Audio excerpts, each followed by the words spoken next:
అంటే మీరు అన్నట్లు ఇది డీలిమిటేషన్ బిల్లు, మహిళా బిల్లు, సవరణ బిల్లు రెండు తెస్తే అభ్యంతరం ఏముంటుంది? అది తెస్తే అభ్యంతరం ఏంటి? రెండు బిల్లులు తేవడం లేదు, ఒకటే డీలిమిటేషన్ బిల్లు, దానికి మహిళా బిల్లు అని చెప్తున్నారు.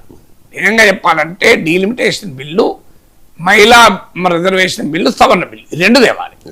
డీలిమిటేషన్ బిల్లులోమో సీట్ల సంఖ్యను పెంచుతూ అందులో క్లియర్గా ఒక క్లాస్ పెట్టాలి.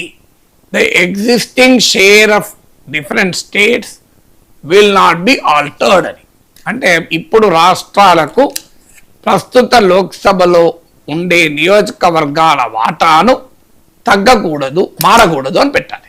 ఇది మొదటి క్లాస్. అప్పటికీ కూడా అరిథమెటిక్గా డిఫరెన్స్ ఉంటుంది. ఇప్పుడు మీకు తెలంగాణ, ఆంధ్ర కలిపితే 42 సీట్స్ ఉన్నాయి. ఇది కాస్త 63 అవుతుంది.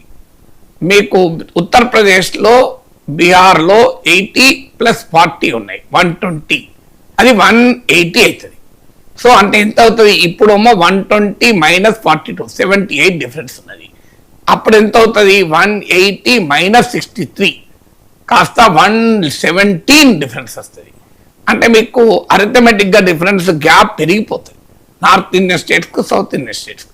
స్టిల్ అది దానితో పోలిస్తే ఆ ప్రమాదం అంటే at least south Indian concerns address చేయకుండా మీరు ఇప్పుడు ఏకపక్షంగా పెంచితే వచ్చే నష్టం కన్నా తక్కువ నష్టం. Yes, at least the proportion remain కావాలి.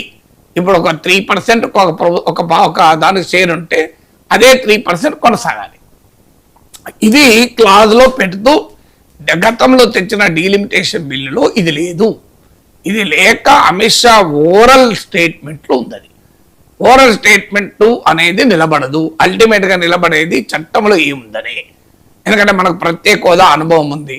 ఓరల్గా ప్రైమ్ మినిస్టర్ అష్యూరెన్స్ ఇచ్చాడు, కానీ ప్రత్యేక హోదా చట్టంలో లేదు కనుక మేము చేయలేకపోతున్నామని క్లియర్గా చెప్తున్నారు.